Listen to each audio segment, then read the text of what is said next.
Dun, dun, dun. Got it. Can y'all hear me? Okay. Yep. Never mind. Things are actually right. Gotta love when technology wants to act crazy. Hello, hello, hello, and welcome to tonight's show radio. We are back for a third year of the mental health conversation with Project 180 Chicago. I have some incredible guests. They are things about mental health in sports.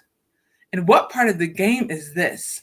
A lot of you know that when COVID happened specifically, a lot of athletes suffered mentally because for some strange reason they have been taught that if they are not on the field or the court, that they have no value.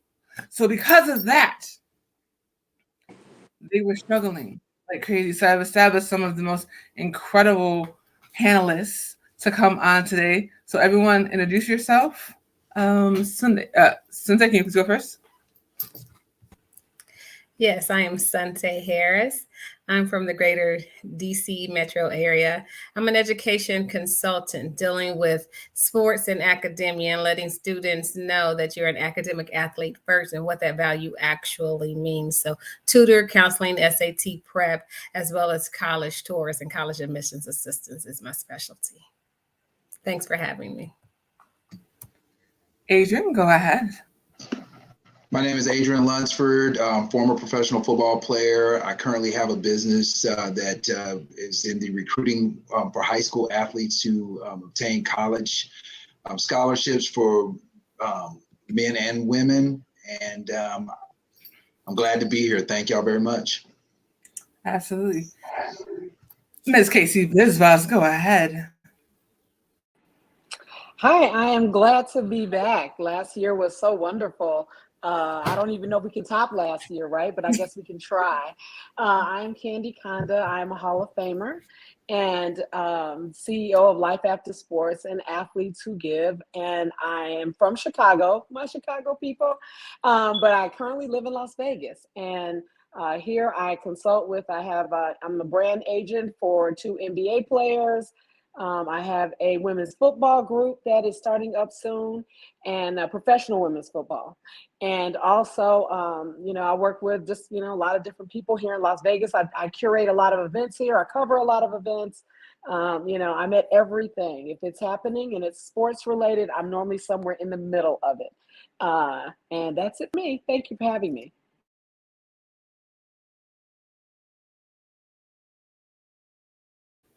Oh, wait.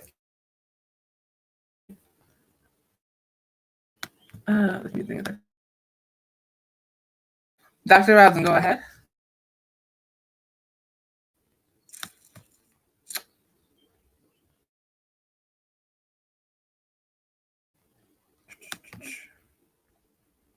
Dr. Rosen, go ahead.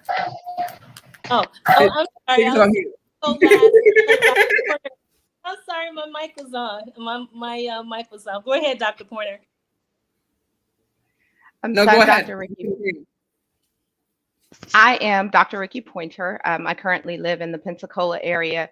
My main thing is mentoring right now, mentoring doctoral students in qualitative analysis, as well as helping them mentally as far as getting through that process. Anyone that's gone through a doctorate understands the stress that you go through for those years trying to complete that. I also work at a company that's in legal services as the director of sales operations. And then I'm a minister that loves to just minister to people and help them, grow physically, emotionally, and spiritually.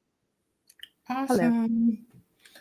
Awesome sauce. Like I said, today is definitely a very interesting day. I think the biggest thing about this is the fact that a lot of people don't think about mental health when it comes to athletes. All they think about these players, they're gonna come out here, they're gonna do their thing, and that's it. They don't focus on what happens after, or were they comfortable on the court or the field, or if they messed up or whatever, could that have been something that they were struggling with? So I would say, and whoever wants to answer this, what mental tool do you use under pressure? So, I'm I'm Dr. Rosalind Young, and I am the CEO and founder of Project 180 Chicago. I'm also the CEO of My Behavioral Health Treatment Center. It is an outpatient behavioral health clinic that's located in Arizona.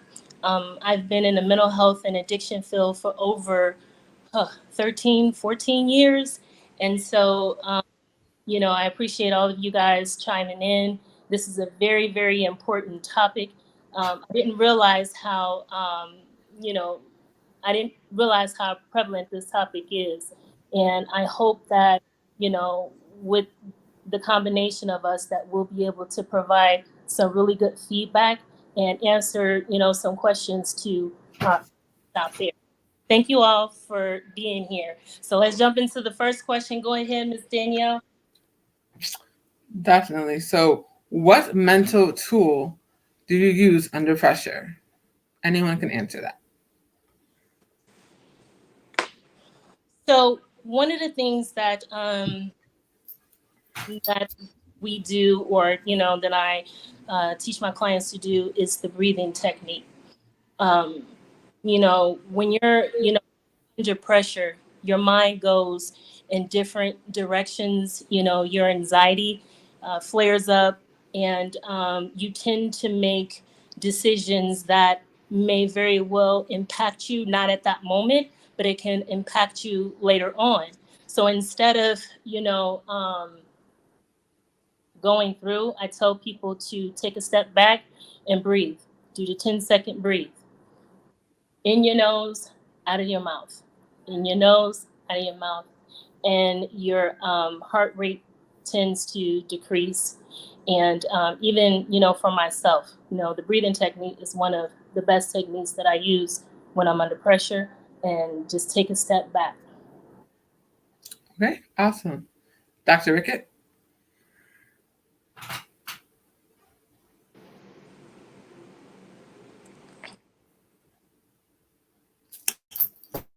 Adrian, did you want to answer that? Yes. In regards to the breathing technique is good for former athletes. That is something that, they teach you to do, is just to stay calm under pressure.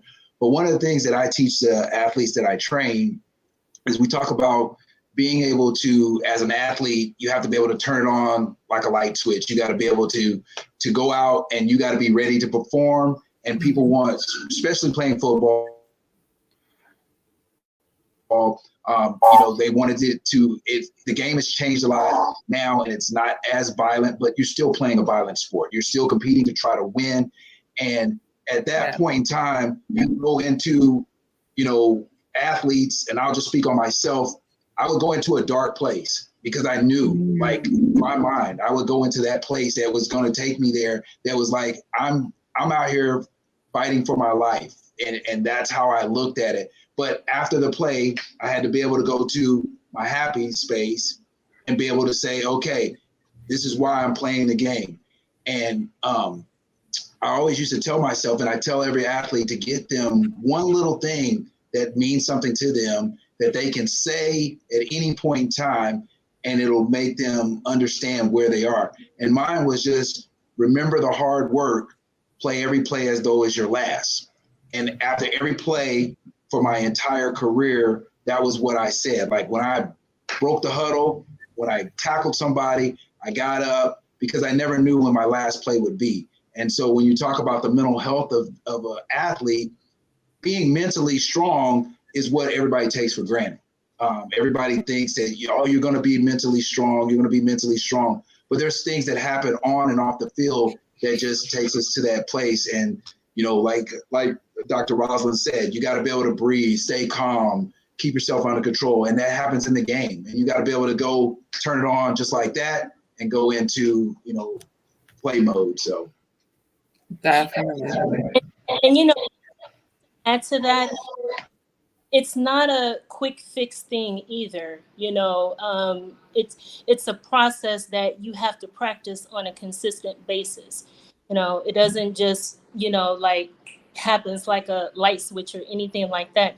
It is a process, and you have to practice it on a consistent basis. And that's one of the key things, is just being consistent, when it comes to, utilizing any coping methods that can help when you're under pressure or, experiencing any type of, anxiety or depression. I'd also like to add that there's a thing of mantras and music. We see the mantras and music used in locker rooms. We see them on the field. We have a song that lifts you up, a song that brings you down. There's one that you play before the game and one that you play after the game. And they bring you to that spot of where you need to be. You'll see players on and off the court, a field, they'll have those headphones on, and that puts them in a space of where they need to be. And if they have a song that brings them happy or sad, and there's no right combination. I know athletes that listen to Luther Vandross to lift weights and get on the field and then play some trap. Each person has to find the combination that works best for them. So that team mantra of teamwork is the dream work, or I'm the greatest, or whatever it is. And then that song, like that Luther Vandross, is a perfect combination to put you in the space. And once players learn what that is on and off the field, before the career and after the career, they can become actually successful. It's being able to go transform almost into what space you need to be at that particular time. And that mantra and that music will actually help you get there. Yes, absolutely.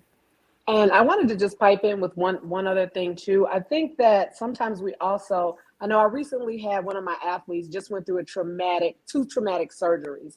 And, right after, getting to his dream team, if you will, and then I went to visit him last month.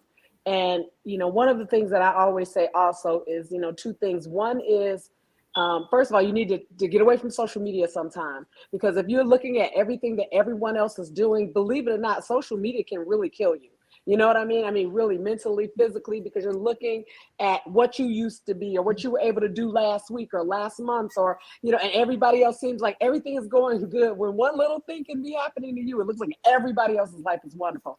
So one of the things that I tell people really is check down a little bit, to calm down your social media, turn it off actually. And the other thing is to celebrate your wins.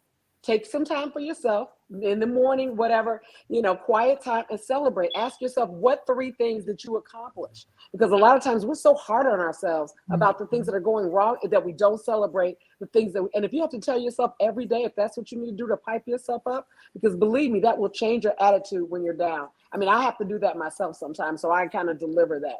Just get up and say, what happened today that was amazing? So yeah, that's kind of 2 of my techniques too. Definitely. So, what would you say are some of the noticeable signs in student athletes that says, without them saying it, something is wrong off the field? I can definitely say in the classroom, it is distraction. They are unfocused. They are, and you'll see this in the season, out of the season. Kids who are in the season, they are much more focused on everything. And once the season is over, they tend to lose what their actually identity is. And so they become disorganized, distracted.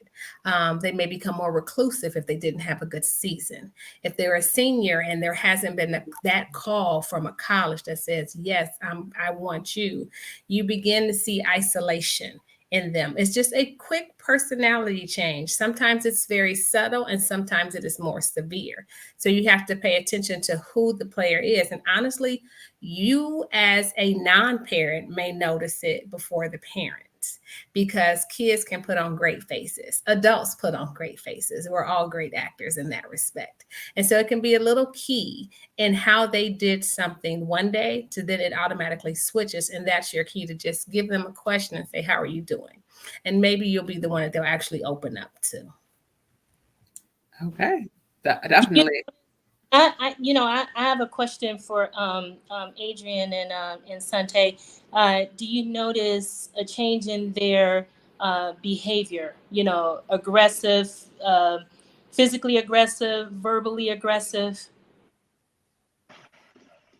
I was just going to say, that's what I was going to say with Ms. Sante said in regards to their when when you're an athlete, one of the biggest signs after the season is how quickly you watch their demeanor of how quickly they want to get back to the sport, and how quickly you start to see little changes in the daily routines. Like all of a sudden, like she said, they're very focused. You're very focused as an athlete during the season. Then the season ends. You tend to see, I don't have nowhere to release my aggression. So now I become either way distant from everybody so that I don't release this aggression on someone and get myself in trouble, or I become hyper aggressive and I need that as a release. And, every athlete is different. Everyone handles it in a different way. But as a coach, and, part of my program is connecting parents, athletes, and coaches together. That is the biggest part of what we do. And one of the things that I've always said is parents know their kids from home. They know exactly how their child acts at the house. Coaches know how your kid acts at the field house. The athlete knows how to act in front of both parents and coaches. And as she said, being great actors, I knew how to go home and not make my mom mad, but I knew how to stay at the field house and not make the coaches mad. But nobody knew how to keep Adrian from being mad unless he was playing football. And if I wasn't on the field, nobody was looking at it from the standpoint of, hey, how do we make Adrian happy? And that's one of the biggest things that everybody steps away from with the athlete is the athlete is taught to please parent, coach, themselves. Nobody's taught to please the athlete and find out what's going on with the athlete. Everybody says, oh, I'm okay. Your parents are going to check on you as a student, as at home, but they don't check on you on the field as much as the coaches check on you on the field. But how many coaches care about your home life? So it's a very tough balancing act. So yes, you do see the attitude change big time. So what would you suggest to parents that may be experiencing, and noticing some of this explosive, this type of behavior, a change in their child that's an athlete, change in their behavior. Now I can go clinical, right? But I don't want to do that. I want to be able to get feedback from those that experience it, if that makes sense, and give some insight to the parents, not from a clinical standpoint, if that makes sense. Yes, it makes sense. The parents need to step away and not think about coaching. Like everyone wants to talk about how well you did at a game. Like the typical thing is a parent says, oh, you didn't play well or you played well. That's the conversation that is had. And my daughter growing up, I never even talked to her about how well she played. I was like, did you have fun? And she was like, no, I didn't have fun because I didn't win or I didn't. Okay, that's you talking. That's not me. I'm not giving you that energy. My energy is I want to know, did you have fun? And that was my way of knowing what type of game she had, how she felt, where she was at.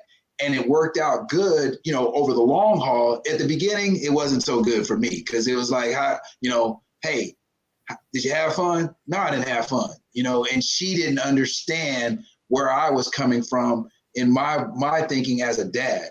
I've also coached.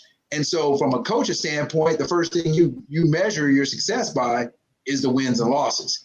And when a parent comes to a coach and the coach is talking to that parent, they're talking about what they got to do to be better. They're not talking about what that kid has to do, and vice versa. The parents come, and the first thing a parent wants to talk about is how their kid can have more playing time or be more successful.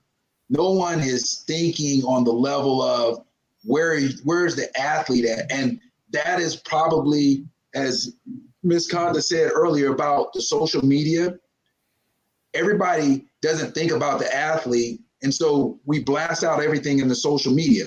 Well, that to the athlete is I can grab that. I can gravitate towards that because that's somebody talking to me directly. Now I'm gravitating to that. My mom's not talking to me. My dad's not talking to me. All they want to talk to me about is how well I did or what I'm doing at the house. Same thing with the coach. Then they go to gravitate to social media because they think is what the real people think of them. That's what everybody thinks of them. That's what people see. That's their envision of them, or how they think of them. So I agree. Remember, these are still humans. They want to know if you care about them, not their playing ability. And if you only measure them by their success on the field or on the court, then you have no idea what's going on in their life socially. If they even feel happy about themselves, if they don't know if you care about them other than a smile on their face at the end of the game. Okay, because kids are always looking for some form of affirmation. I am loved. And if they don't hear that in other ways, and they believe the way they receive that, respect and love from those that they care about is by performing well. So parents have to ask them, how is your day? Who is your girlfriend? Who is your boyfriend? How was your school day today? You would be surprised how many parents are saying, I'm not paying for college. If you want to go, football better take you there. Cheerleading better take you there. But the reality is they don't know the statistics because they haven't been taught that most students don't receive full scholarships. That's a pipe dream we've been given by, Hoop Dreams back in 92. The reality is that most students still pay for college.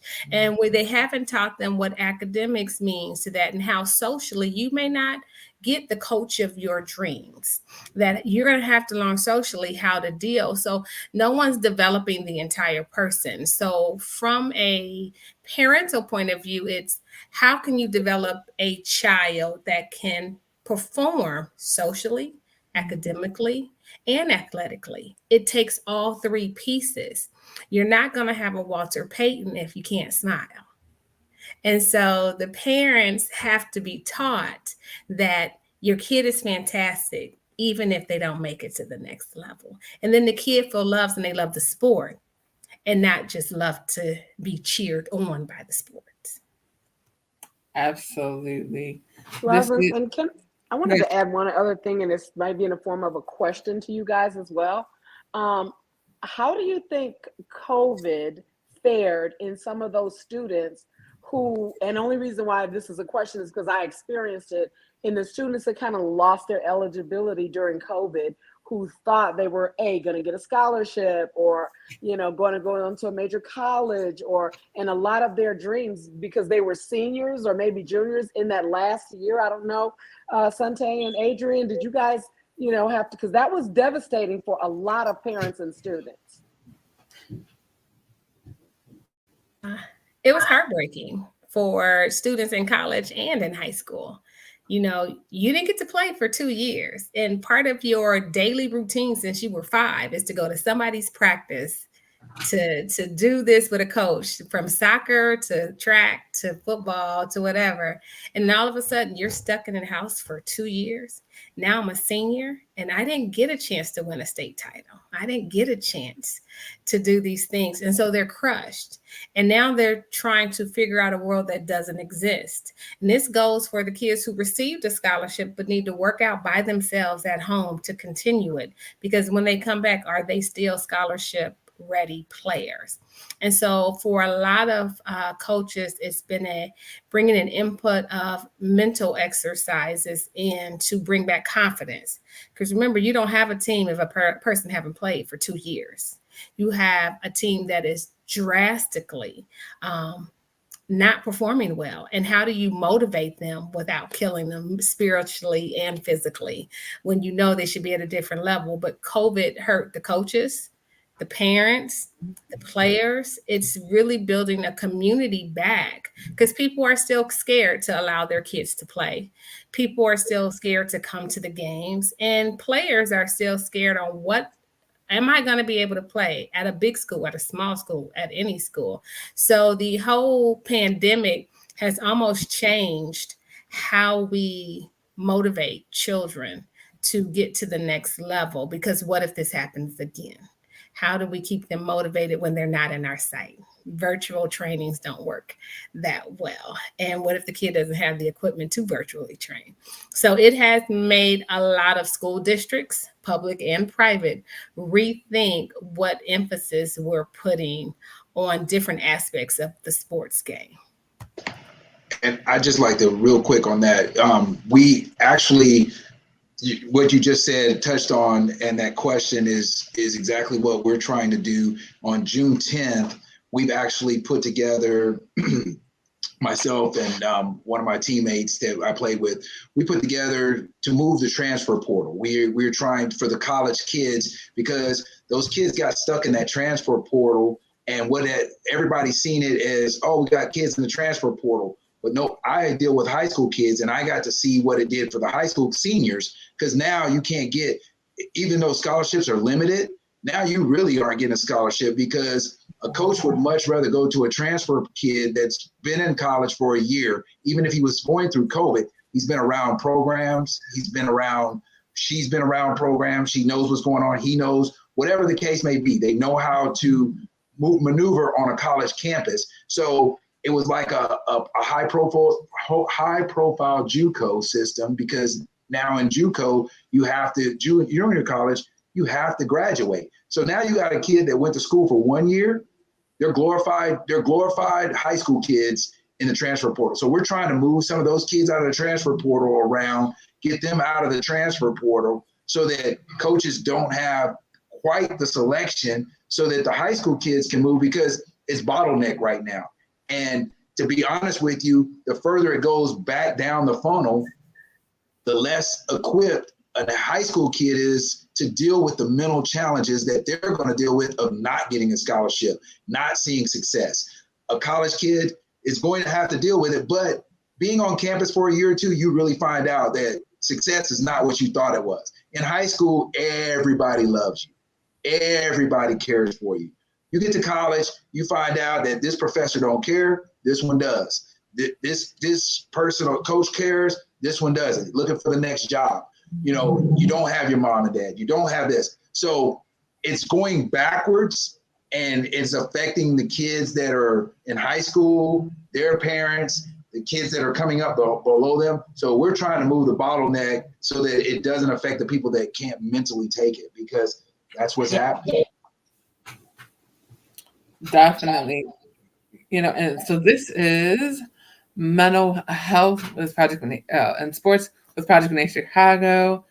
And the title is, what part of the game is this? We're talking about how mental health affects athletes.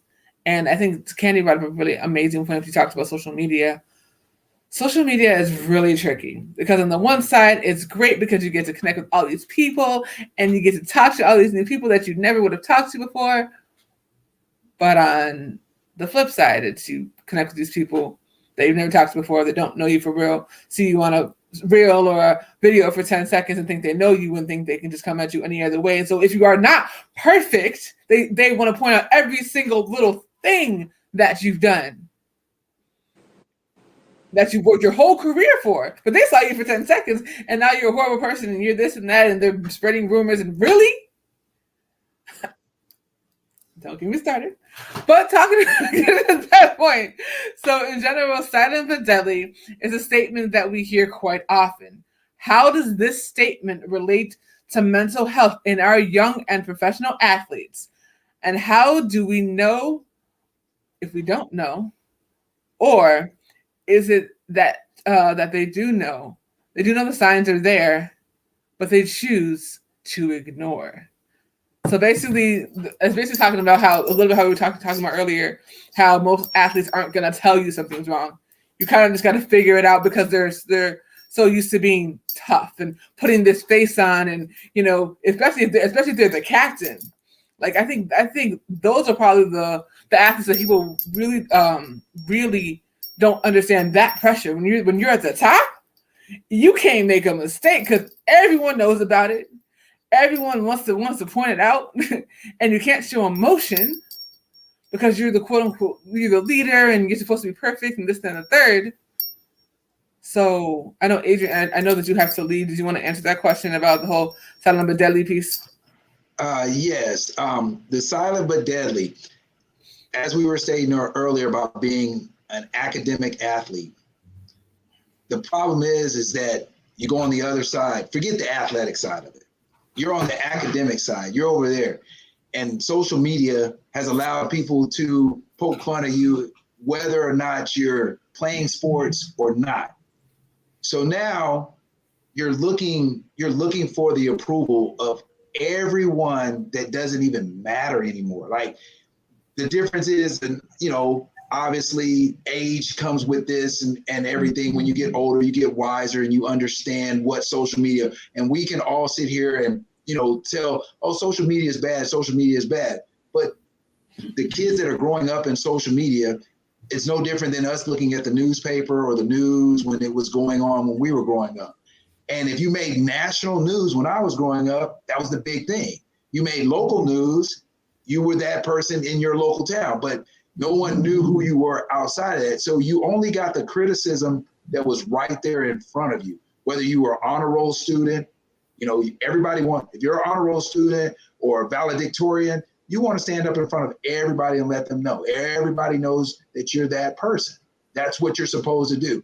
And then you carry that over into the athletic side of it, and it gets, now you got a double-edged sword. Okay, I'm over here trying to do the right thing. I'm over here trying to do the right thing, but everybody's criticizing me. If I do good on the football field and I make one mistake off the football field, everybody's gonna micromanage that. Everybody is a microcosm of that. But if I don't do well on the football field, but I'm doing well in my life, everybody's critiquing my game because, oh, I'm over here, say I you know, have a good time and someone sees me, you know, I'm on this Zoom call right now having a good time and I'm enjoying myself. He's not focused on the game. He's taking a Zoom call 30 minutes before he's about to get ready to play. Well, that may be how I get ready. But if I have a bad game, it was because I was on a Zoom call. It was all because I was on StreamYard. You know, I was sitting here doing something that was not productive, and vice versa. So that is one of the things that I try to make sure that my young athletes understand. You're definitely not going to please everyone.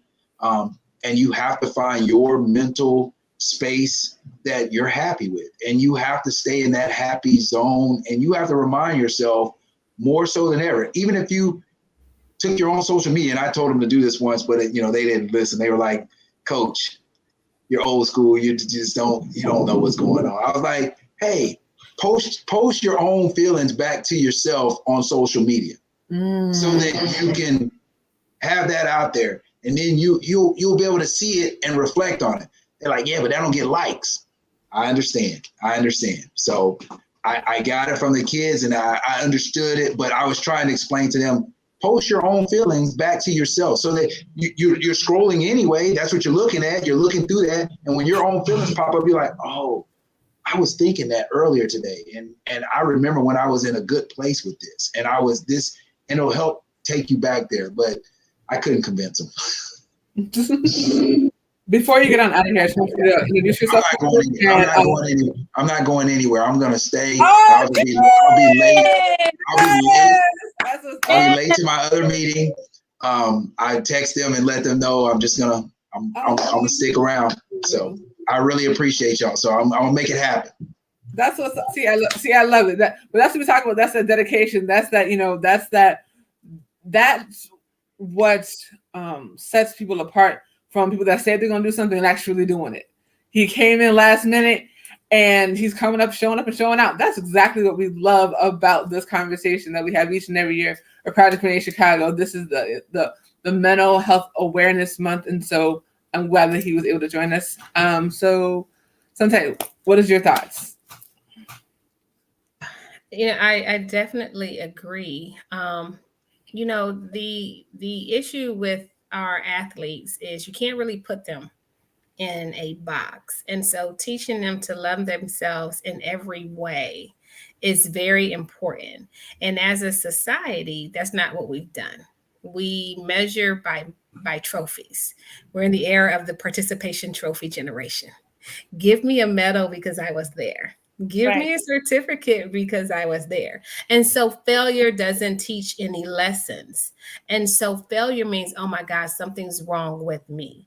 Not that I've just fallen and I'm going to get back up. And so teaching kids and sometimes the adults that are with the kids that it's okay that we lost today. It's okay that this kid get a D, but how do we get this D up to an A? And then getting them to work to that. And it takes a total commitment to, again, we're working on the entire child. And so many students see themselves as one box. I'm a jock, I'm a nerd, I'm a geek, I'm the diva girl. What's that lane? And they stick in a lane. But the reality is, as we all have learned from falling and then getting back up, you're multiple facets of that person. And it's very difficult with athletes because they are defined by that state title. They're defined by that position. They're not defined by their grades. How many times do we actually uplift the academic athlete? We always say it, but do you ever see the academic athlete, 3.5 and varsity football player? We don't see that because the importance to our society is the varsity football player part until they cannot get into the college of their dreams because they don't have the varsity grades. And so getting the students and the parents and the coaches, the teachers, the community to praise the child for every little thing, from babysitting their little sister, from cooking, because a lot of these kids have multiple roles besides the student and the athlete. And so praising them 100% around actually helps them mentally, and then teaching them when they fall how to get back up. And so using different methodologies, and kids will find the one and pick it out that works for them. It's okay for us as a community to still reach out to mental health professionals. And I think one of the things we need to do in schools particularly is if a kid is having a bad day, the counselor, the psychologist is important. You know, I'm an educator, but I can listen to you. But when I realize that it's more than I can handle, I need to refer you to someone else. And it's not anything to be ashamed of that you need someone to talk to. And so that is something that we have to build, that you're not being less of a man or less of a woman for asking for help. And so doing those things as a part of our program, not because a kid is about to fall off the ledge, but as a part of our everyday program, builds the student, the athlete, the parent, and the community all together. And so we need to implement those type of mental health programs into the school and academic and athletic communities. Go ahead. I'm sorry. No, I just wanted to say two things. One is, Sante, I wish I could have had you with me. I was invited to speak in a momager workshop, and we were talking about failure. And I was telling them my daughter's been doing this since she's been 2. And when she failed, we just, it was okay to fail, and figure that out. When you said the participation trophy, the new age moms all kind of like jumped on me, was like, no, we don't do that. We don't talk about that. I was like, what are you guys doing? They got to learn how to deal with failure because you're not going to be around them all the time. And so, I was like, oh my God, I wish you were with me that day. I thought they were going to throw me out of that Zoom. But I do want to say this. I do want to say this one thing is that I think I heard Rosalind say this earlier, and all of you guys, is that I think that mental health should not be a mental health month. I think that if we want kids to be open to talk about mental health and issues and things that they're dealing with, we need to not bury it under a month. We need to not bury it under, we need to get rid of the stigma altogether. We need to talk about how's your grades, how's your mental health, all in one thing, and keep it rolling. Not like how's your grades, how's your mental health. You know what I'm saying? And have that. It should be all one thing. That should be just like if you ate your cereal, you ate your breakfast this morning. And I think when we get to that, we'll kind of like tear down and destigmatize it a little bit. And I think the kids will say, you know what, I'm not okay today, and really feel, okay with saying that. And just to add to that real quick, because we have someone in the audience, Miss Rosalind Putman, she's asking, can we share from our perspective? why people don't, seek help, and get help and things of that nature. And it's because of the stigma. And I wanted to ask Sante and Mr. Adrian, Sante, you touched bases on it, and you said that, the schools should have, mental health counselors, readily available. And that is something that I think should be part of the student athlete. That should be part of, like, their curriculum, for lack of better terms, where, after a game, they're able to see, their therapist. There should be a counselor, someone that they can talk to, because oftentimes, as you know, they don't want to talk to the parents. They don't want to talk to anybody that's close to them, and they shut down, and they feel like, and I'm talking generally, just generally, people will shut down and they feel like they're by themselves when they're not, because of this stigma, because we've made it like this, this hush hush thing. I hear people now saying, "Oh, I'm not gonna claim that. I rebuke that in the name of Jesus. My child is not mental, going through no mental health issues. They just spoil, or they're just that." And it's like, no, if you get an assessment and to see, how long this behavior has been going on, or these symptoms, we can, you'll see that, no, this just didn't happen overnight. No, the person is not spoiled or anything. There's some underlying issues. And I just think that, for athletes, if they had that component, part of, like I said, their curriculum, how we get our curriculum, and we know, okay, this period we go here, this period we go there. Okay, sixth period, I got to see, Dr. Shitu. I got to go see my therapist. It should be more common. Yeah, man, you need to go see your therapist. I'd rather hear that, coming from, seeing it, on social media, the kids talking amongst themselves. Yeah, I'm going to see my therapist today. Oh, you got to go see yours? What time are you going to see yours? Okay, after I see mine, let's meet up for lunch. Something like that. But it should be more common and more talked about, more easy for them to say, like, yeah, yeah, I'm scheduled to see mine at 10. And even the coaches and the parents. Hey, did you talk to your therapist today? Perhaps maybe you don't want to open up to me, but maybe you need to, share some things with them. And the parents even being involved and being able to reach out to the therapist and say, hey, I noticed Billy Joe Bob, is, he's not cleaning up his room. He's around here upset more. Can you please find out what's going on? It needs to be that. You know how they say it takes a village to raise kids? It takes a village. And now one of the things we have to do that we haven't done historically is make mental health a medicine. If I'm sick, I go to the doctor. That's right. And that's not a question. My back is hurting, I'm going to the doctor.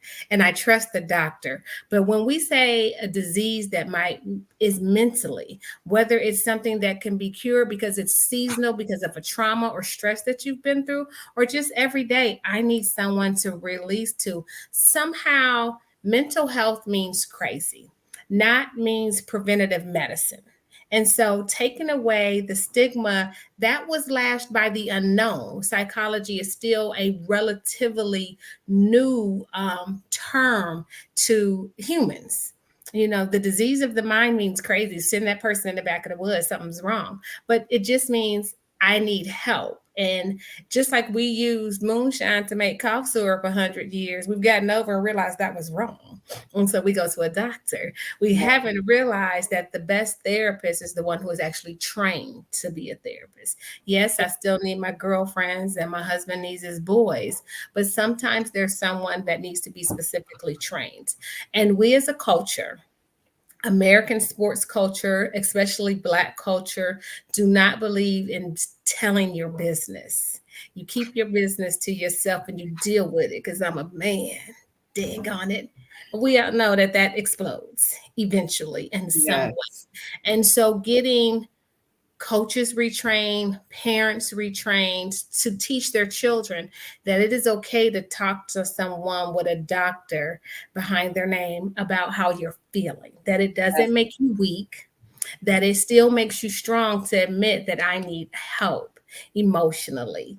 And so that is a community problem that we're trying to solve, because when it comes to public schools specifically, parents of students who are of lower income backgrounds, the question still becomes who's going to pay for it. Most health insurance do not pay for mental health services. Most public schools have a guidance counselors who are responsible for registering 500 students for classes. So do I really have time for the girl who just lost her mother last month and working with her sister in 40 hours a week to support herself? Those kids gets lost in the sand. Now add on the fact that she's a basketball player. Mm-hmm. How does she deal with that? She holds it all in, and then one day she explodes. So this is where the legislative branch comes in. We need to make sure that there is access for these students. The only access they have are the few of us that are around them. And most of us, although we love them, aren't trained to help them with the mental and emotional social issues that they have. So we need the funding to put it. We can say this and it sounds great, but right now, is there really funds to make sure these kids have access to the mental health services that we know they need? Yes. Question, Rosalind. Julian Harris is here? I'm sorry? There's a name, but no, Justin Harris. Okay. Can I add one part to Santa's real quick? Is that okay? Yes, absolutely. The part that, like she said, real quick, is after we get the services available and we try and everybody get there, the biggest problem is going to be, from an athletic standpoint, is you're afraid to tell because it will be held against you by the coaches. If you have a mental health problem and something goes wrong on the field or whatever, they easily can jump to that.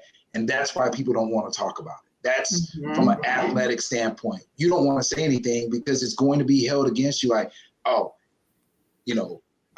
he's crazy. We can't use Adrian. No, and that's not fair to the kid. And that's what happens to them. And they become very recluse. So why would I tell anybody? Because it's going to be held against me. And that's something that, I always remember playing, and I remember hearing so many times some of the sharpest minded guys that I played with on the field to everyone else, everyone thought that they were, and I'll use a basketball guy that everybody's been talking about is Kyrie Irving. Kyrie Irving is very smart, very intelligent young man. But they put him in this, oh, he's crazy. Well, I don't think he's crazy. I think he's very calculated and he knows what he's doing. And people don't want to get used against him. So Can I ask a question? I'm getting feedback too, my bad. So only because we've been talking about it one side, and the one thing that's plagued me from watching NFL and just knowing kids who've committed suicide because of the pressure, do you guys believe the opposite side of that are the people who pass those kids along, or they do what they can to put them in the limelight and never allow those kids just to be normal? For instance, let's just talk about Antonio Brown, right? We've all seen different things on the news about what's going on with him, yet teams continue, because they need him, to put him in a situation that maybe is continuously triggering whatever potential mental issues he's had. And I've seen it with young people too, where the parents and the community are putting all of this pressure on them to be the person, to be, you got to be the best, you got to do that. And even schools, we've read about times where schools have passed these kids along, even though they had to maintain a certain academic level, they kind of passed them along because the stats look good for the school. At what point, on the flip side of that, do we start taking ownership and saying it doesn't matter how good a student is, it doesn't matter how good an athlete is, if we don't invest in their mental health first, if we don't invest in them getting their mind right first, we are adding to the problem. Absolutely. And that goes back to my, that goes back to what I was saying with making that part of their curriculum, and, the coaches being that, like how you said, Mr. Adrian, how, the kids are one way with the coaches and they're another way with the parents, being that when they're away at school, the kids are with the coaches and the coaches are encouraging that because, that's who they're looking up to and that's who they're trying to impress. But what if the coach is the problem? I mean, I'm just being honest. What if the coach is the one that's putting that pressure on them? Then what? Well, a lot of times, go ahead, Adrian. Go ahead, Miss Conda. Go ahead. Well, no, we want to hear you, Mr. Adrian. Like, say that. Well, the problem is once it became a business, and it's, again, it goes back to the funnel system. Like I said, even though, you know, it's the same thing. You got a funnel, everything's big up at the top. Here you are, you got the NFL. But then as you go to college, you go to high school, you go to junior high. Okay, the pressure starts down here at the bottom because you're trying to get up to the top where it's more room to breathe. But the reality is all the weight's coming down on the athlete at that level, the high school coach. He's trying to get to his next job. It became a business. So once it became a business, now everyone, survival of the fittest kicks in. I got to feed my family. So winning is everything, and losing is going to happen, but I can't live and survive at this rate, because only way that I'm going to, and I live in Texas, so football here is king. You know, football is everything here, period, end of story. And you're not changing that no time soon. You know, you can fight it all you want, but the reality is football is king. You think a coach that's making $70,000 a year wouldn't want to make $250,000 a year by winning and just knowing that all of a sudden he can win? Well, now that $250,000, you know, turns into millions of dollars. I personally coached collegiately and quit coaching, but I'm one of many people that could do this because financially I wasn't in a situation where I had to. But I quit coaching for one reason and one reason only, is because I couldn't continue to lie to myself, to parents, and the athlete, because I was in a position where to be good, to be great, to be a great coach, to make money, I was going to have to sell my soul to be that guy. And people can say all they want, you know, all these coaches, I know a lot of coaches, oh, no. If you're going to be great, you're winning. That's the only thing that makes you great now, is winning. They're not talking about how many kids you're graduating. They're not talking about how many kids' lives you changed. They're talking about your win percentage. And once you start winning and losing, that's when it became, and there's nothing wrong with winning and losing, but once it became a business, and it became a business for everybody, you know, it became, oh, I can be the next high school coach that's making, you know, whatever the salary is. I'm the highest paid high school coach. Well, you think that's not from winning? It ain't because you're losing. They ain't paying you that much to lose. So it becomes a business, and the pressure does trickle down, and it does. And you, Ms. Pointer, you said earlier about Antonio Brown. I actually played with his dad, and I knew him when he was growing up as a kid. And again, another very intelligent young man, very, very well spoken, understands what he's going on.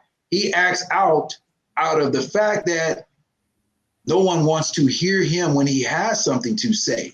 No one is listening to him because the you know, whoever the lady was, and I don't even want to give her credit, you know, for this, because, you know, the shut up and dribble stupidity that was out there, that type of stuff, that's where we've gotten to, is that, oh, you're just an athlete. You don't have anything to say. No, I'm over here. I'm struggling on the inside right now. I'm trying my best to keep my cool, but you keep poking me on purpose because you know that you have that one button over me. You can get rid of me, and you can control me like, oh, you can't make any money. If I can control your money, now you're going to act the way I want you to act. And, you know, I'm just going to keep it real. Like I told y'all from the start, it's the slave mentality, and it ain't changed, and it just hasn't changed, and it ain't going to change. And that's the reality of it. At the end of the day, it's the mentality. As long as I got my finger on you, I can control, dictate, and make everything the way I want it to be. So they don't want you to speak out. They don't want you to have an opinion. They want you to make money, and they want you to be in the business, because if you're in that business, you're going to boost their career. You're going to boost and elevate them. So that's my take on it right there. I'm glad I stayed to get to that one for sure. I'm glad you stayed too, because you actually brought up a very good point, especially when it comes to to the slave mentality, because we were talking about that, especially when it comes to Colin Kaepernick. Let's be very clear. Had he hit somebody as being a drunk driver, had he beat his wife, he'd still have a career right now. But because he stood up and said something was wrong and actually he sat down because he found something wrong in the national anthem, which is the third verse that nobody even knows. He went and researched it and was like, I'm not comfortable with this. But the funny thing was, he didn't even say anything. And it didn't even notice for like a month. And then someone pointed it out. Then all of a sudden it became this whole huge thing. I'm like, but you have people that have beat their wives that still have careers. I'm confused right now. He has not been violent. He has not been disrespectful. He has done nothing wrong. And even when it came to the fact of him kneeling, the reason that he did that was because he had someone in the Navy say, you know what? This is more respectful than sitting down during the national anthem. Do this. This should get you in less trouble, or so we thought.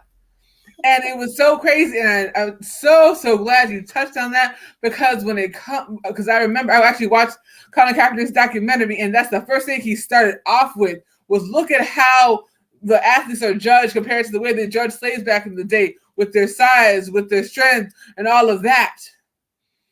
And it's just like they're just pieces of meat as opposed to actual human beings, and that was very close. And I think I forgot who it was. But one of the coaches actually said something to that effect. We can't. What was it? We can't let the inmates run the prison. That was the term, right? That was right here in Houston. That was right here. Don't let the inmates run the. Yeah. That was right here. We can't let the inmates run the prison. The fact that somebody thought that it was okay to make that statement. Well, the fact that he was to support after making that statement is the problem. I'm glad you talked about Texas, because I've always wondered when it comes to that situation. From what I understand, football is like that is the lifestyle even when you are like 5 years old. So I can't even imagine what kind of pressure you have as a super young kid to get to the big leagues. Like, that's insane because that's their life. So I can't even imagine how the kids in Texas were doing during COVID. I know that, Texas and Florida kind of were like, whatever, masks and whatever this. I'm like, well, that's why your numbers are going up. I'm just saying, just pay attention. But I mean, I can't imagine what mentally those kids were going through when their entire life, all they knew was football. Their entire life, all they knew was about being an athlete. This is why I'm so glad that Candy's on here, because the whole part about life after sports is about go beyond being just an athlete. I remember when she first talked to me about this, and she was telling me that she had parents come into her because their child either attempted or committed suicide because it didn't make that team, or because they got cut from something. And so I was completely on board, because people are like, oh, you must play sports because I'm 6'2".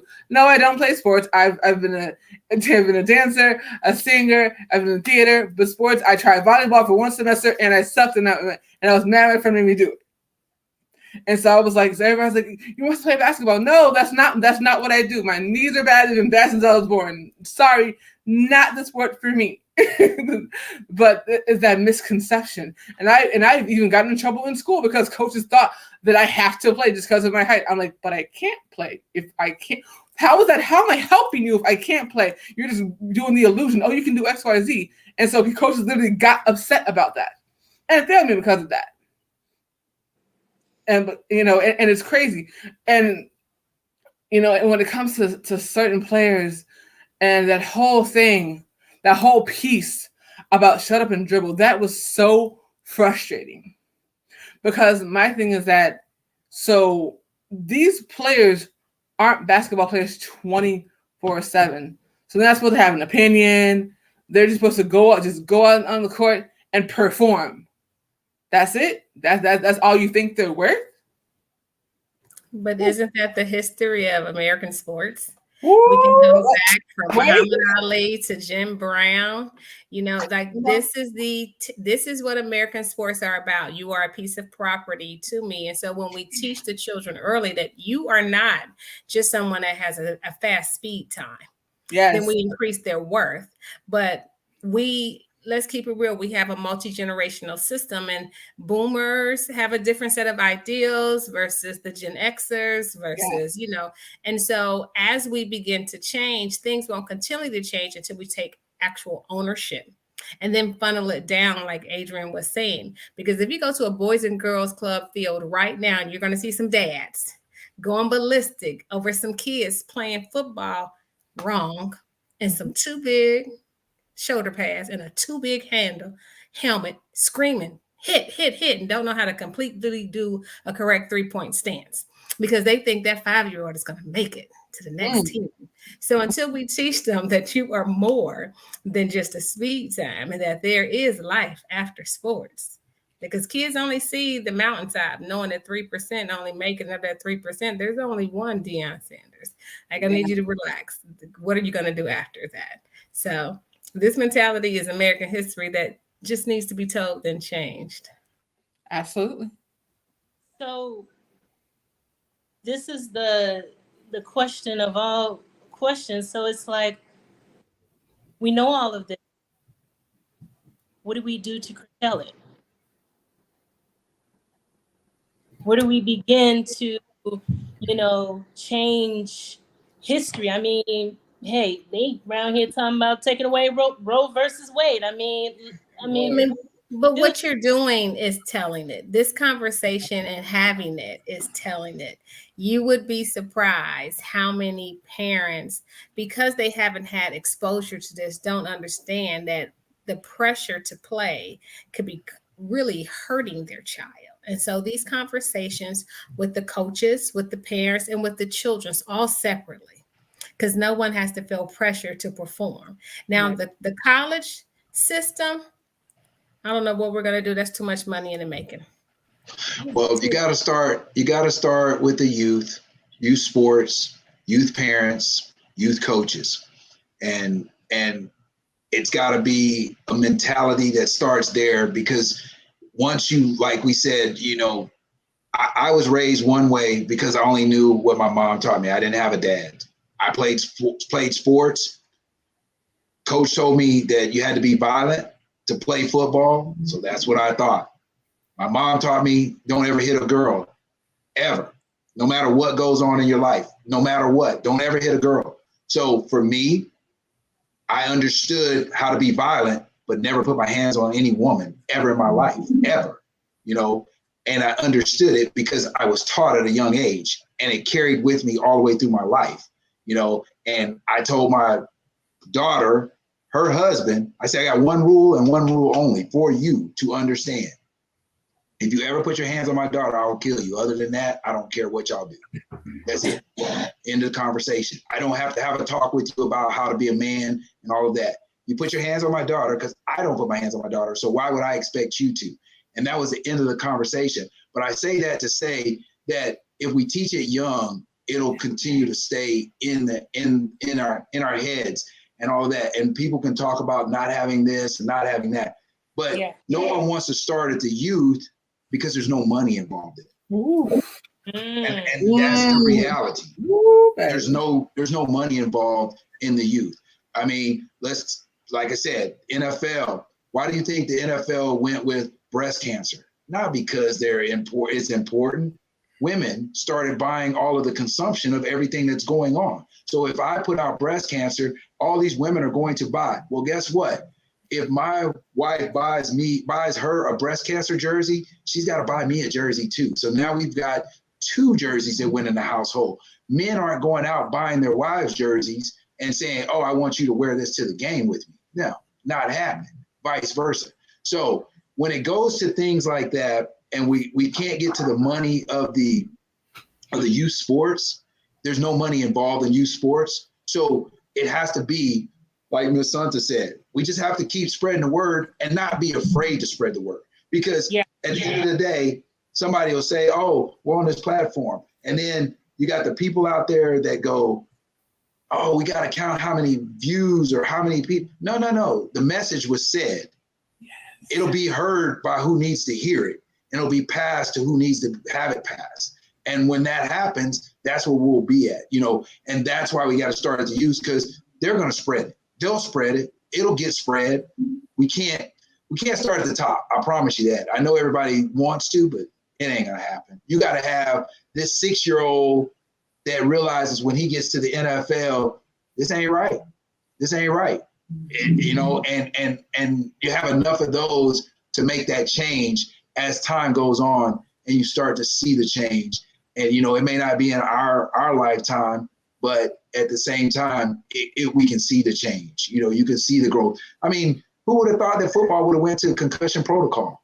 I mean, let's be realistic. Who would have thought that would have happened? But somebody realized, hey, my dad's crazy from playing football.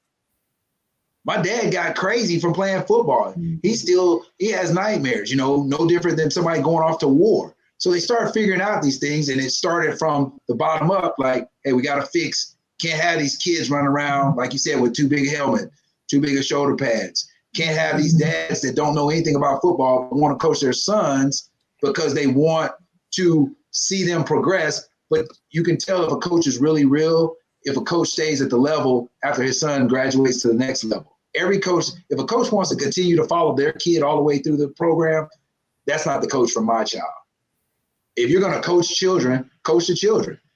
Your child just went on to the next level. That's what your job was to do, push them on. Now bring another kid and push them on. Don't keep following your child all the way through. So that's my soapbox. I don't want to get on it. So. Yeah.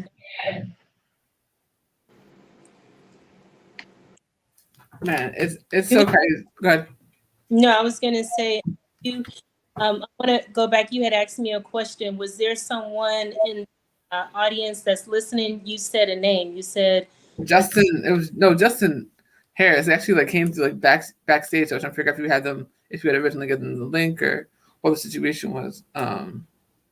No. Okay, so I don't know how interesting.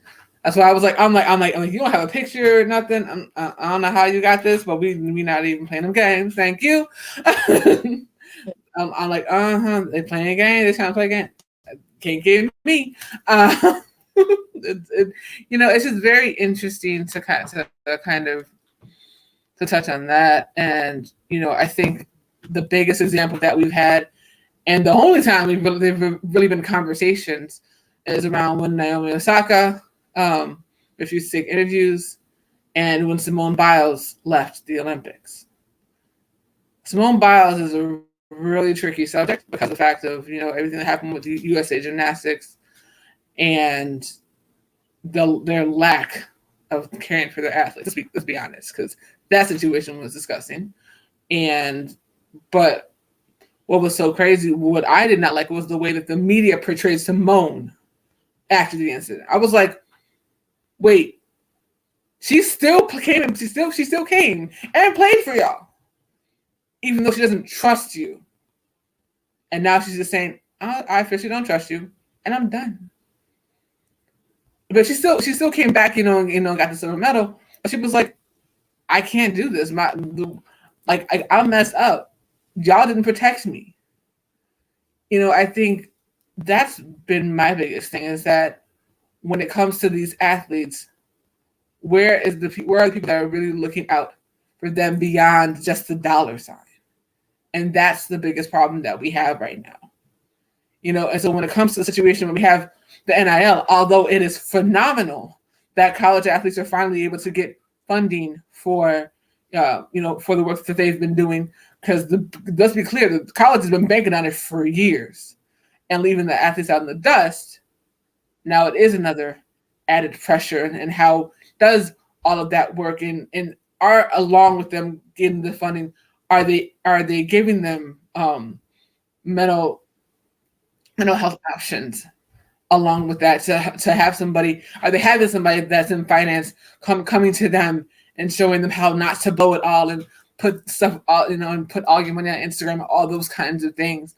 And that's why I said I'm glad that y'all brought up the social media piece, because let's be very clear.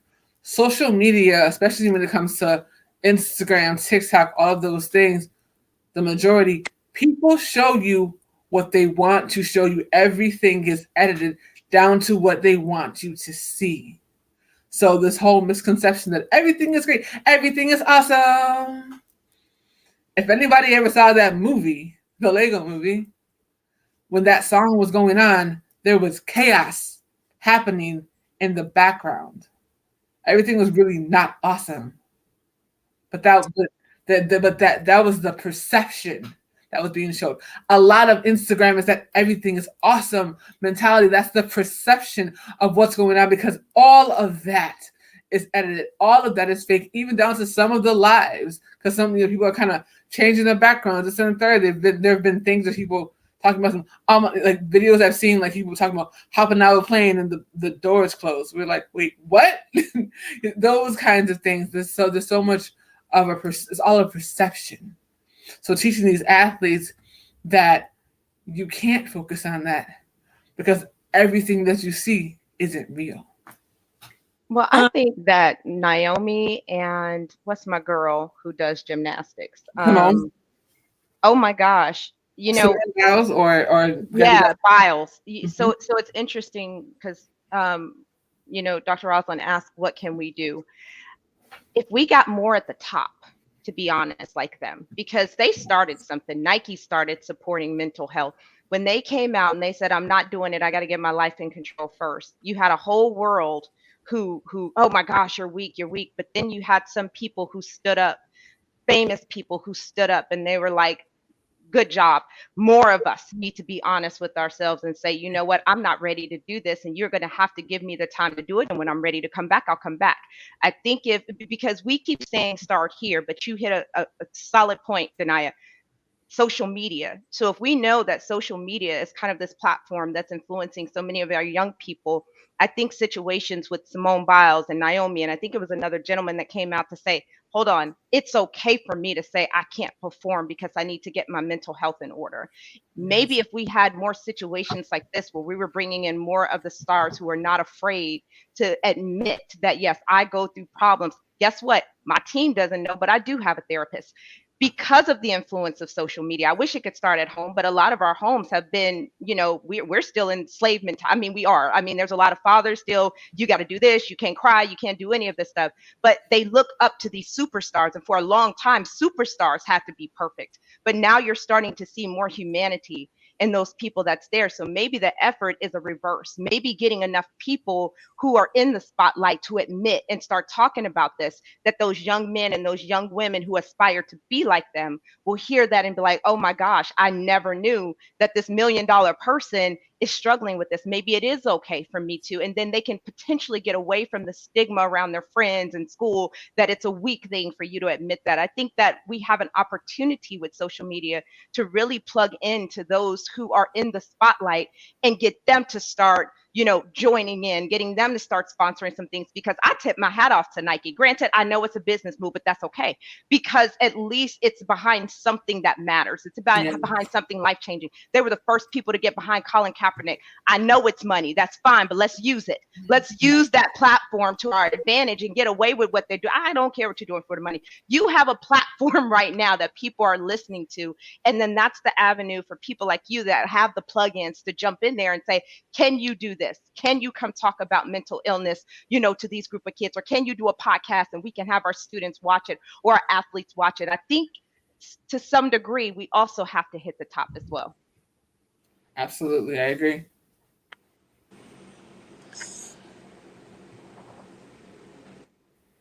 I wanted to, Danielle, you were talking about NILs, and you was talking about how some of the athletes now, you know, are getting monies and things of that nature.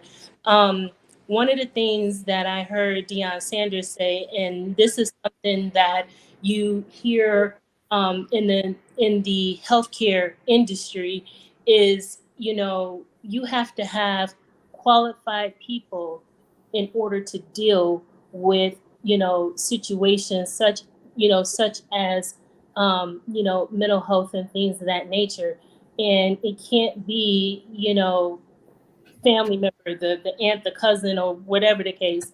But Deion Sanders had said, you know, these colleges, now that they're getting these students that are getting money, some of the colleges don't know how to deal with it. And Deion Sanders said, hire more qualified men that know how to work with students that are getting money, period. And that goes for, the healthcare industry, the mental health industry. People have to get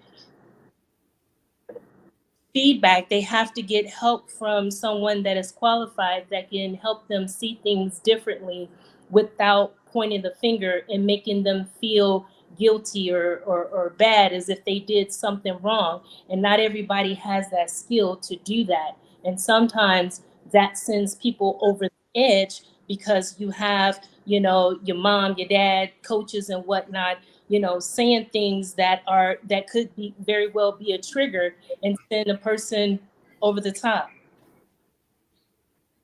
Definitely. Does anyone else want to speak on that?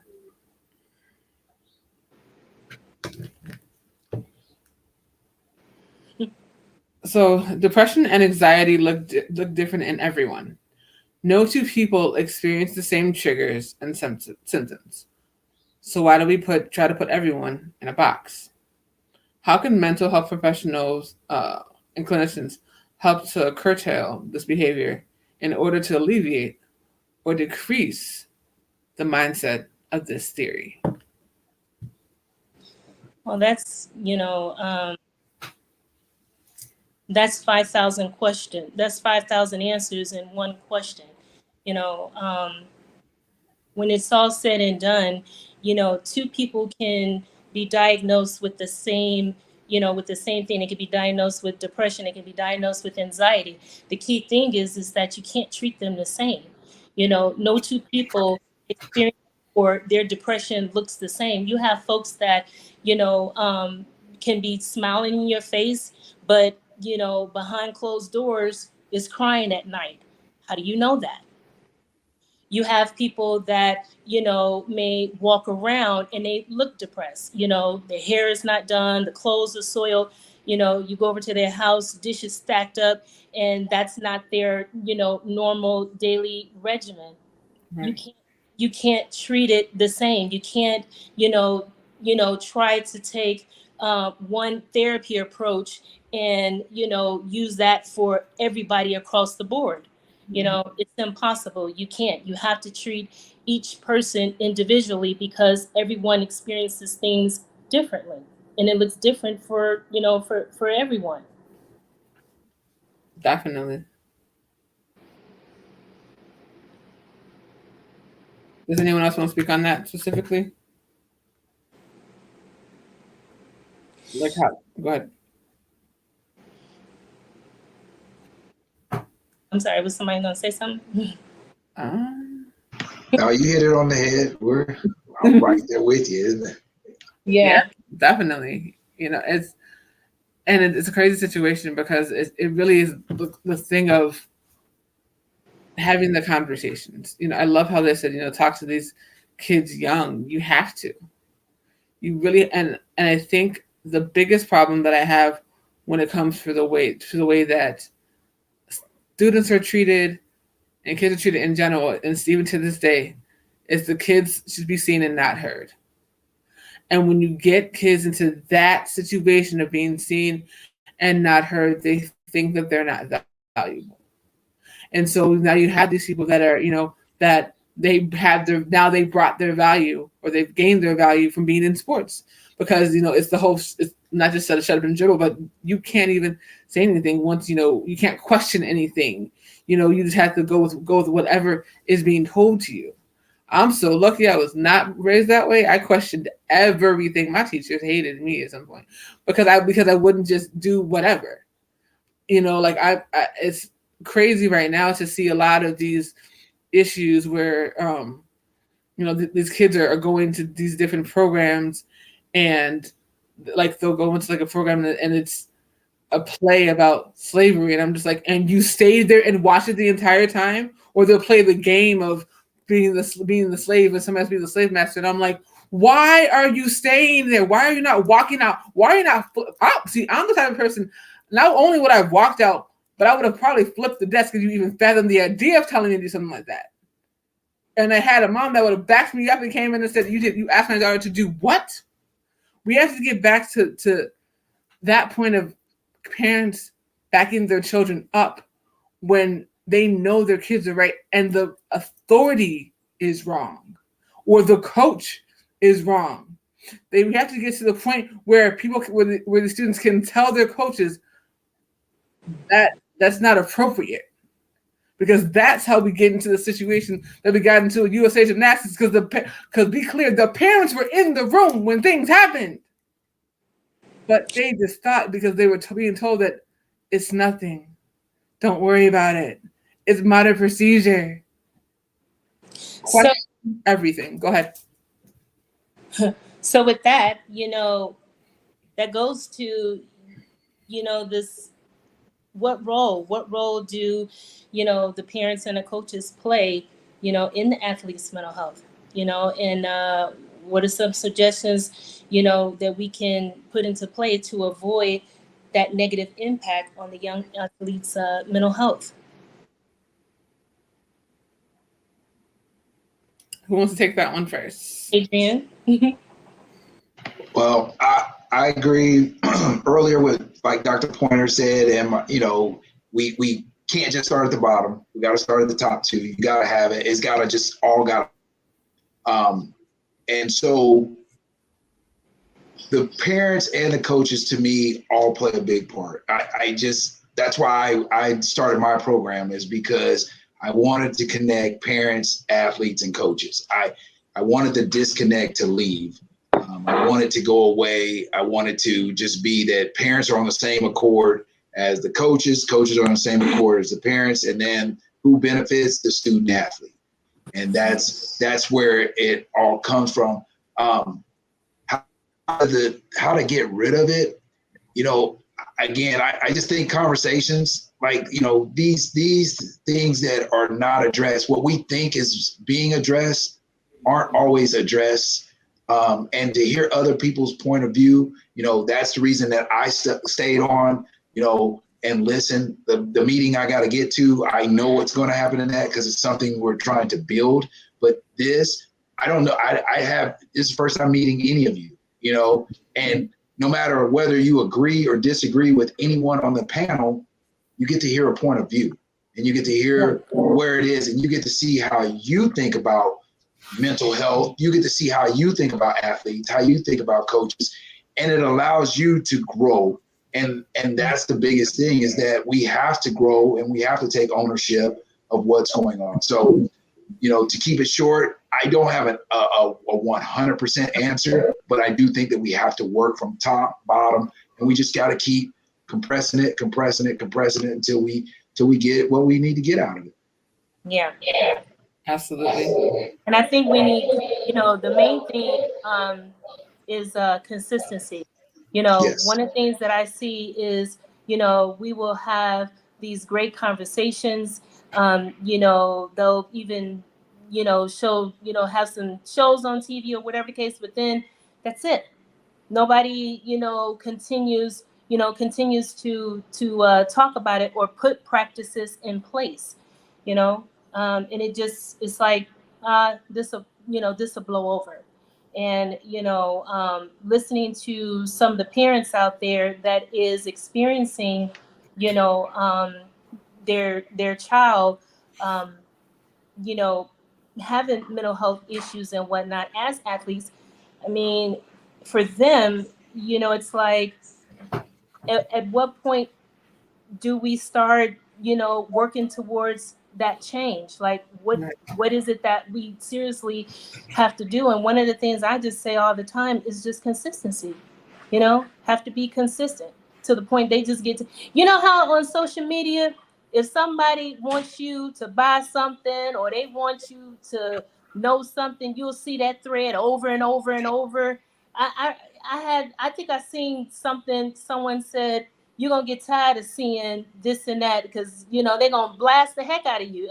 Text messages, same thing. Can we, it's like, can we possibly do something like that? Just keep blasting and just, constantly being consistent in, our approach with, like you said, Mr. Adrian, from the top, putting that pressure on them to make the change. Definitely. This is definitely where the education comes in, on all levels. Remember, the people that run things, so to speak, from the top aren't from this mindset. So if we begin educating parents on what the negative effects, what the pressure and the negative effects of pressure, and what the positive effects of reinforcement means. I mean, think about it. 30 years ago, you could get paddled in the classroom. We wouldn't even imagine if a teacher pulled down the child. 50 years ago, it was okay for pregnant women to have a cigarette. It wouldn't hurt you. That was nothing. So it takes the education for people to change. And generally, change takes about a generation of actual mindset. Kids have to believe in it and thus then rebel. And so historically, if we teach the kids, teach the young coaches, as you see, there's no more red Arbox in here with a cigar on the sideline cussing players out, because that's not allowed anymore. But at one point, that was the way, that was the standard of coaching basketball. So it takes time, but to educate is to make a change. And then in Chicago, they were meditating before games, and now we have, coaches praying on the sidelines and allowing these different techniques that wouldn't have been thought about.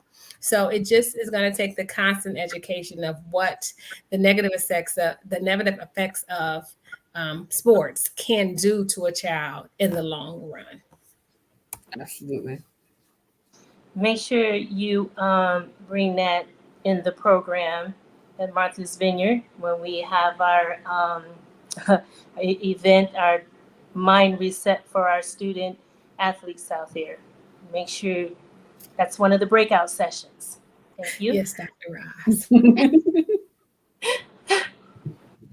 So, with that, do we have any questions from the audience or anything like that, Danielle? I think it was the one. I think, I think one thing it's interesting, because we were talking about earlier that you were telling me people had questions. The issue is that people are scared to talk about this. They're scared because of the backlash. One thing I do want to touch on, I know you were talking, and if you want to talk about the situation kind of a little bit, you can touch on the one lady you were telling me about, the former athlete, regarding the hazing situation. Oh yeah,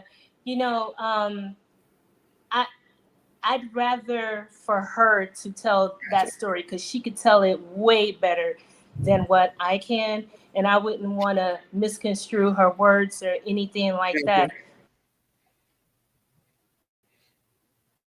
Gotcha. Another session in July, that is, we'll have another one. Yes. And perhaps I can get her, on the line to tell her story and what she experienced on and off the field, and as a senior in high school going into college as a freshman at the bottom of the totem pole. Mm-hmm. We're gonna stop right there and leave that right there on the. She was Lord. She did good for the majority of the project. Yeah. So we're going to stop right there. And, I think that this is a great dialogue. I appreciate all of you guys coming on and participating in this panel discussion. This will not be the last. We are going to, have more of these discussions as it relates to mental health, just like some people out there flooding the social media with all their beautiful products to buy. Like you said, Sante, education is the key.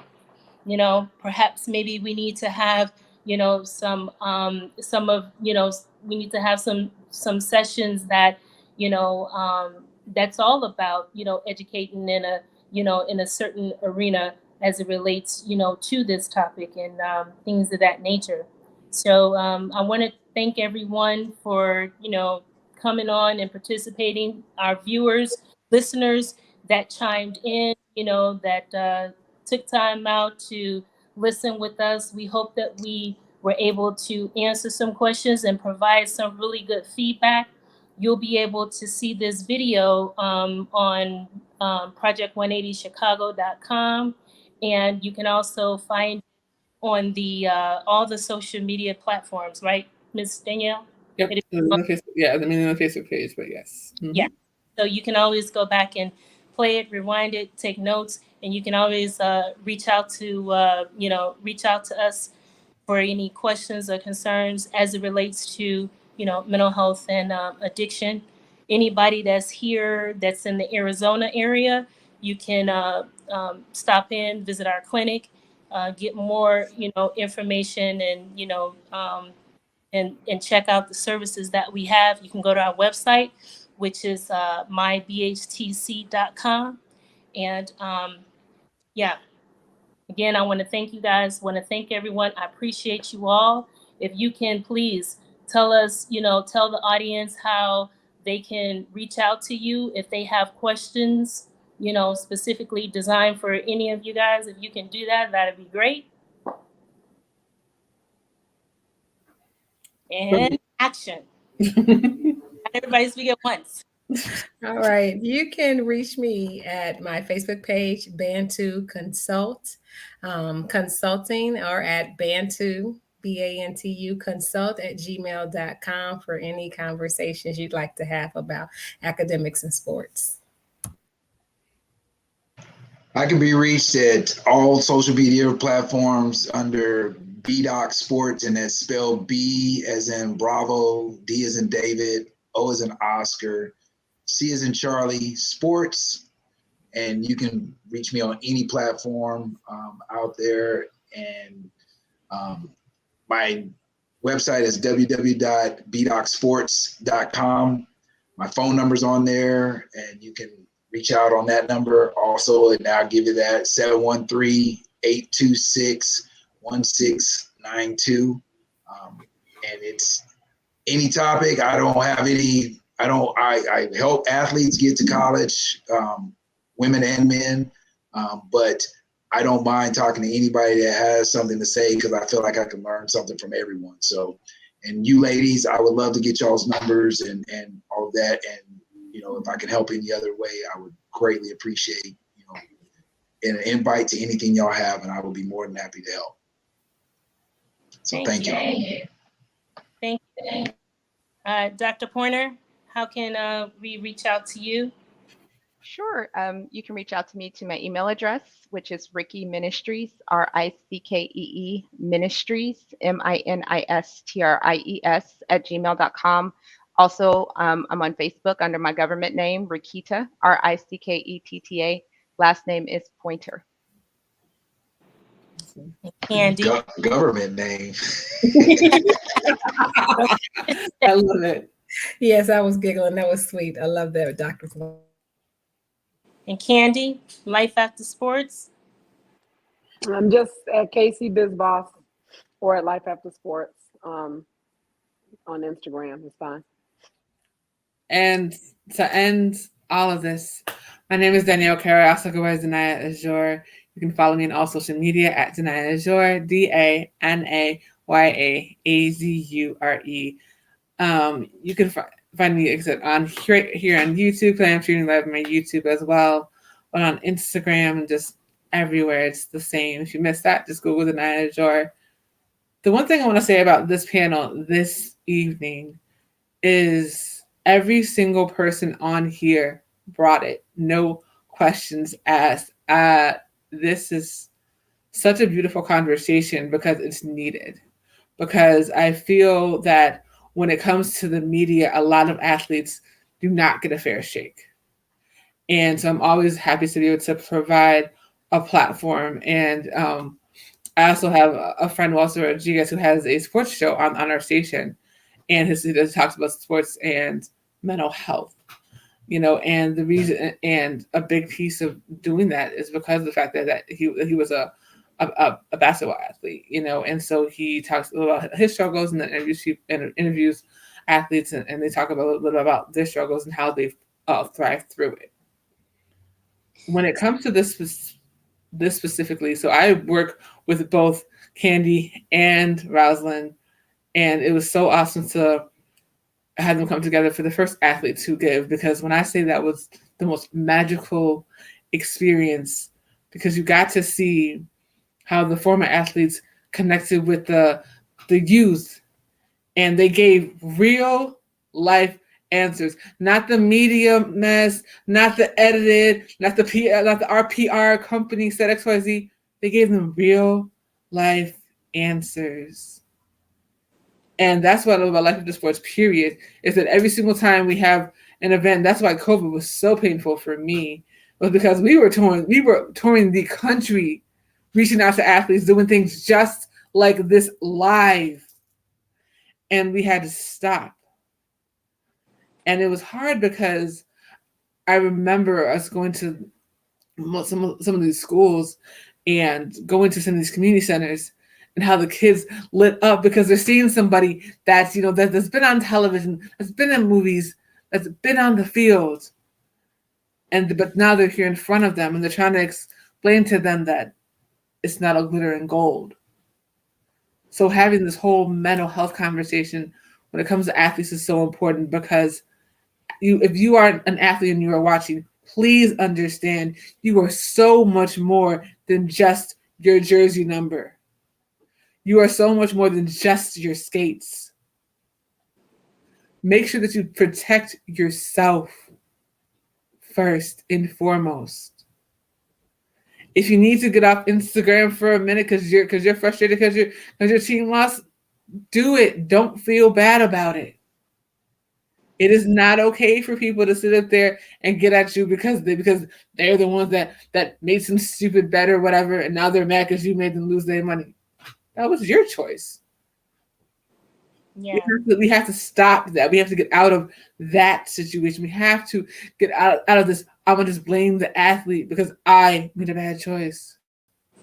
We have to get out of this, oh, they're a celebrity. They knew what they were getting themselves into.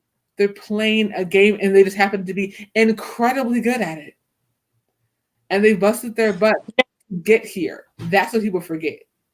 How much work it takes to get to that level. How much work it took for you to get to actually know them.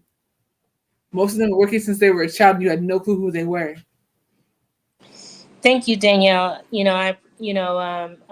We appreciate that. I would love for us to have, we can continue this. I would love to have, another panel discussion sometime in July.